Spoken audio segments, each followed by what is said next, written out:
Equipment and nutrition. So you have been training for a while now, at least a few weeks, if not a month. Things are going along nicely. Your body is beginning to respond favorably to your exercise routine, and you're noticing that you're losing weight and developing lean and powerful muscle. You are also starting to feel energized and healthier than you have been in a long time. This truly is a very good thing. Don't get me wrong, but working out is not the only important part of training for a marathon. You shouldn't forget about your diet.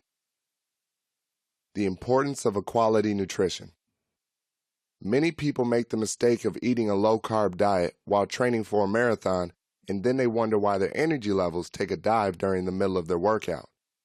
It also boggles their minds why they become so exhausted at the end of the day. A good marathon runner should be eating a diet high in carbohydrates.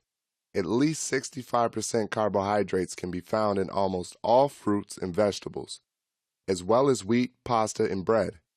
Carbohydrates provide complex sugars which your body will convert into fuel and energy, then use it as needed throughout your workout and your day.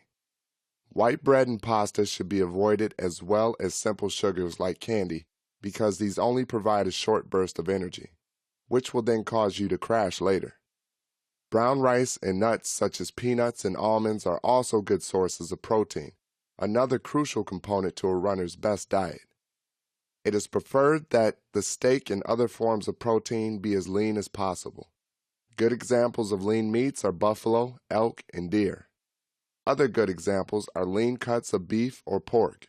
It is also important that a runner get plenty of calcium from items such as milk and yogurt and other dairy-based products.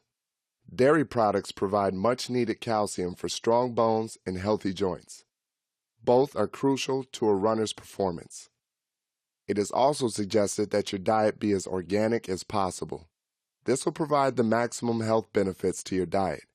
You might also want to consider having fresh fruit and yogurt smoothie in your morning before you run, for this will provide you a much-needed boost of energy and nutrition to get your workout started. It is ideal because it is not a heavy meal that may cause you to cramp during your run. You may also want to have a protein shake. They can be found all over the internet and available at many health food stores.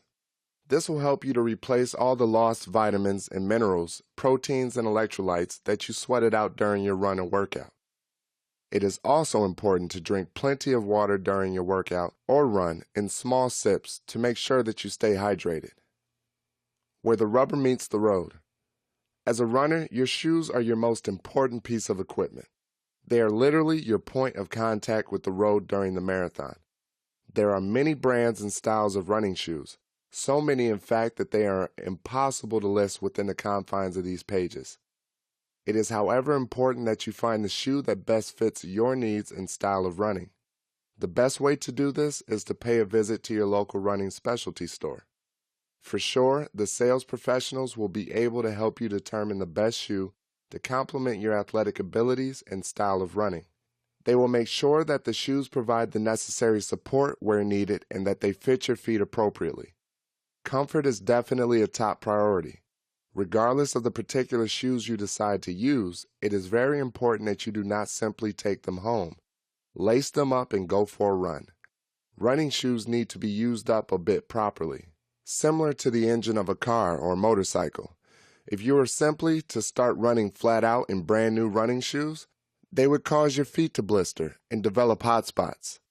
These would lead to delays in your training and workout routines, not to mention the considerable pain. The best way to break in a brand new pair of running shoes is to wear them around the house for about a week or so, as if they were your regular tennis shoes. You can also do everyday activities so that the shoes become used to the way your feet move and conform as well as mold to your feet.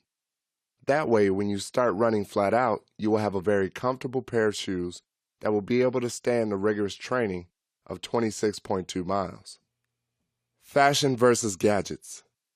There are all sorts of fashion available that are designed specifically for active runners. However, they are not necessarily any better or worse than your favorite pair of running shorts and tank top. Other than your shoes, which we have previously discussed, Whatever you want to wear more for running your marathon is a matter of personal preference.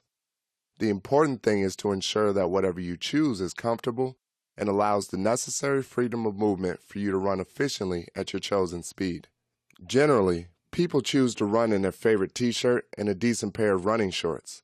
Some people, however, prefer to wear the more high-tech clothing that will take sweat away, keeping you more efficiently cool and supposedly making you more streamlined to help you run with maximum efficiency and speed.